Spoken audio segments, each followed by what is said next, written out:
आलो आहोत सासवड, उदाची वाडी सासवड पुण्याजवळ आहे आणि इथे एक अत्यंत महत्त्व प्रकल्प आहे ज्याचं नाव आहे समृद्धी सेंद्रिय गांडूळ खत प्रकल्प आणि हा उद्योग इथे चालवण्यात येतो।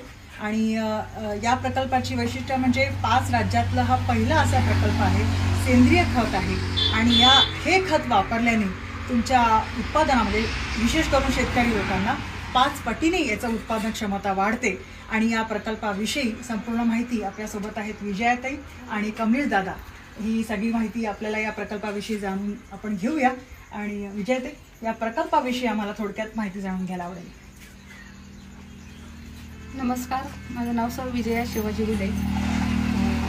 ह्या कंपनीची थोडक्यात माहिती सांगते की आपला प्रकल्प हा 5 राज्यांमधील पहिला प्रकल्प आहे। त्या प्रकल्पामध्ये आपण जे काही यूज करतो त्या कारखान्यामध्ये प्लेसमेंट तयार होतो, त्या प्लेसमेंटपासून आपण हे खत तयार करतो। ही माहिती दादा देईल। कमलेशजी, आपल्याला ही संकल्पना कशी सुचली? कारण गांडूळ खताविषयीची माहिती बऱ्याच कमी ठिकाणी आहे आणि मला असं वाटतं आपण नवीन हा प्रयोग केलेला आहे, सो याच्याबद्दलची थोडक्यात माहिती आणि कसं सुचलं याविषयी? ॲक्च्युली जी काय आपण माहिती शेतकऱ्यांकडून घेतली किंवा पूर्ण मार्केटचा जेव्हा आम्ही सर्वे केला तेव्हा हे समजून आलं की ऑर्गॅनिक शेती करण्यासाठी लोक प्रवृत्त होतात पण करत का नाही आहे, कारण की उत्पादनात त्यांच्या वाढ होत नाही। आणि जे गांडूळ खत आपण आता बघतो की जे शेणापासून तयार करतात किंवा पालापाचोळ्यापासून तयार करतात त्याची ताकद कुठेतरी कमी पडते, कारण की 70 वर्ष 60 वर्ष 50 वर्ष लोकांनी केमिकलचा जास्त मारा आपल्या शेतीसाठी केला आहे। म्हणजे युरिया वापरा, सुफला वापरा किंवा ह्युमिक ॲसिड वापरून ह्या शेतीचा पूर्ण कस गेलेला आहे। आता तुम्ही बऱ्याच ठिकाणी बघत असाल की माती ही जी काळी असायची ना ती पांढरी परत चालली, म्हणजे त्या मातीला आता क्षार वरती येतोय की त्यांनी एवढं केमिकल वापरलेलं आहे। मग त्या शेतीला जर तुम्हाला 100% ऑर्गॅनिक करायचं असेल तर आधीचं जे खत आहे की जे फक्त शेणापासून तयार होतं त्याची ताकद कुठेतरी कमी पडते। मग आम्ही हा विचार केला की आपल्याला खत तर करायचं आहे, ऑर्गॅनिकच करायचं आहे, पण ह्याच्यात काहीतरी ताकदीचं खत तयार करू।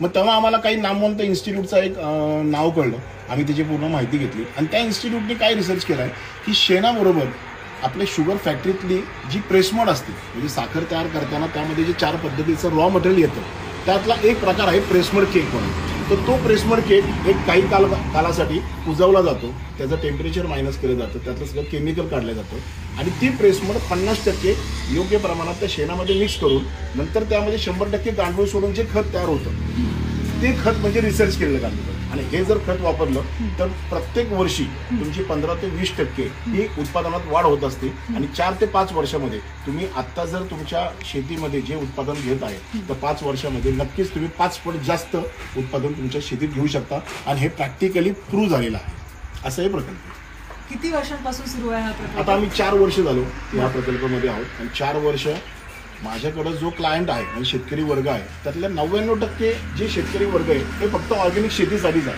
की ज्यांना स्वतःला एक आवड आहे की आता मी ऑर्गॅनिकच करणार, मी केमिकल वापरणार नाही। आणि आम्ही समाधानाने हे आज सांगू शकतो की माझा जो क्लायंट आहे किंवा समृद्धी सेंद्रिय गांडूळ खत प्रकल्पामध्ये जी लोक शेतकरी इथं खत घेतात त्यांना कुठल्याही केमिकलच्या फर्टिलायझरच्या दुकानामध्ये पाय ठेवायची सुद्धा गरज लागत नाही, कारण ह्या खतावर आणि ह्या वर्मी वॉशवर 100% ऑर्गॅनिक शेती होते। बरं, तर आपण जाणून घेऊया की या प्रकल्प हा नेमका कसा चालतो, हा काय पद्धत आहे याची आणि याचं काय महत्त्व आहे, कुठे कुठे याचं सप्लाय होतो त्याबद्दलचं आपण जाणून घेऊया।